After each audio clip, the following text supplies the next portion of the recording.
그냥 택시 운전하면서 이제 계속 독학으로 공부를 했는데, 물론 뭐 당연히 86년도 1회 시험에는 2차 시험 떨어졌고 3년 후에 2회 시험이 있었는데, 제가 3년 동안 시험이 없었다는 게 저한테는 굉장히 큰 어드밴티지예요. 왜냐면 다른 사람들이 다 떨어져 나갔는데 포기했는데 뭐 저는 그냥 포기 안 하고 계속 했거든요. 3년 동안. 그러니까 그게 어떻든 3년 동안 실력이 쌓이기도 했고, 남들이 다 포기했으니까 경쟁률은 떨어지고, 그래서 89년 2회 시험에 이제 제가 합격을 했죠. 인생이 완전히 역전된 거죠. 이제 택시 운전 기사에서 그다음에 이제 노무사로 돼서, 물론 초창기 때는 노무사로서도 고생했어요. 왜냐하면 노무사가 이게 많이 알려지지도 않았고 초창기니까. 그게 뭐 사실 기업체 근데 홍보를 하러 가도 뭐 노무자 이런 거냐 뭐 이렇게 하고 왜 비아냥거리기도 하고 그랬었는데, 아무튼 뭐 그런 흐름들, 민주화 흐름이라나 이런 등등 속에서 뭐 저한테는 또 좋은 기회가 돼서 노무사로서 활동을 아주 활발하게 했죠. 이제 10년 후에 내가 어디서 살까를 이제 그때, 저는 항상 10년 후에 뭐 어떤 모습일까를 상상을 많이 해요. 그러니까 기록도 이제 많이 남기지만 인생 계획표를 제가 만들죠. 내비게이터십을 개발하면서도 이제 그런 인생 계획표를 적어도 10년 후에는 나는 어떤 모습일까를 이제 미리 그려보는 건데, 그때 10년 후에 내 모습을 그려보니까 이제는 자, 이제 은퇴를 앞둘 거고, 은퇴를 앞두면 그러면 이 일은 줄어들 거고, 그러면 시간을 어디서 보내는 게 좀 생산적이면서도 의미 있을까? 라고 해보니까 이제 시골이, 저는 그때 이제 뭐 시골 촌놈이기도 하지만 전원 생활을 좀 해야 되겠다라고 해서 육체 노동을 해보면 왜 우리가 정신 노동하는 사람들이 육체 노동을 해야 되는지를 느껴요.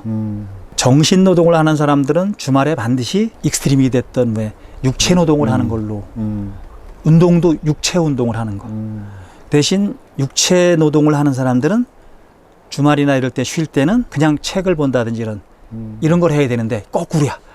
육체노동 하는 사람들이 가서 막 그냥 익스트림하고 이 정신노동 하는 사람은 그냥 낮잠 자고. 완전히 안 돼요. 이게 두 개가 이게 잘 상생이 되려면 결국 내가 평상시에 몸을 많이 쓰는 일을 하는 사람들은 주말에 좀 쉬는 게 좋고, 쉰다는 게 이제 정신노동을 좀 책을 보던 이런 게 좋고, 근데 우리 같이 이제 화이트 칼라 뭐 이런 사람들은 주말에는 땀을 많이 흘리는 걸 뭘 해야 돼. 이제 걷기 같은 것도 좋고, 근데 일부러 그렇게 시간 내서 하지 말고, 저는 생활 속의 운동이라고 해서 생활 자체가 운동이 되게 만들면 된다는 거죠. 심심님의 의미는 뭐냐면 내가 심심한 게 아니고 젊은 층들이 와서 심심하게 놀면서 자기 일을 하라는 거예요. 왜냐하면 자기가 하고 싶을 때 하라는 거니까. 그냥 평소엔 심심하게 놀아라. 근데 자기가 일이 잘 되는 시간이 있잖아요. 몰입해서 하는. 저 같은 경우 새벽이 잘 되거든요. 그러니까 글 쓸 때는 항상 새벽 한 3시부터 한 6시까지 글 쓰거든요. 근데 어떤 친구들은 올빼미 족이 있어.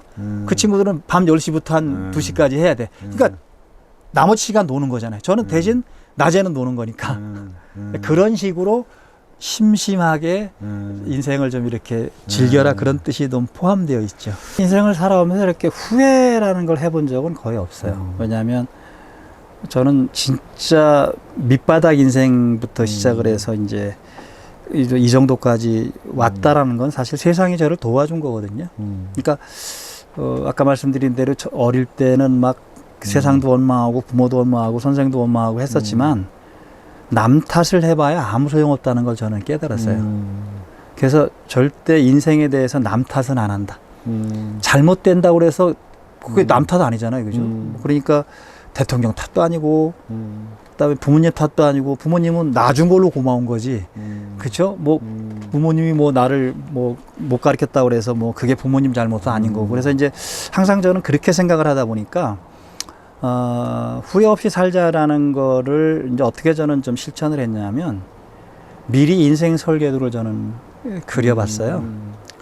그러니까 내가 50대가 되면 뭘 할까, 그다음에 어떤 생활을 할까라는 걸, 내 꿈은 뭐지라는 걸 먼저 설정하고, 그다음에 나는 지금 어디에 있지라는 자기 진단을 해보고, 그러면 내가 꿈을 이루기 위해서 어떤 경로를 선택해야 될까라는, 요걸 이제 내비게이터십으로 제가 내비게이션을 응용한 이제 프로그램인데, 그걸 제가 이제 만들다 보니까 지금도 항상 그 생각을 하죠. 그래서 매년 저는 그 다음 해에 10대 뉴스를 미리 써봐요. 그럼 제가 이제 올해 12월이 되면 2025년에 10대 뉴스라고 미리 써보잖아요. 물론 안 될 수도 있어요. 그런데 뭐 그것도 재미잖아요, 그냥. 그래서 체크해보면 그래도 한 반 정도 이상은 이루어지더라고요. 나는 최선을 다해서 뭐 그 정도 만들었으면, 또 아까도 얘기했지만 뭔가 실패하더라도 반드시 거기서 얻어지는 건 있을 테니까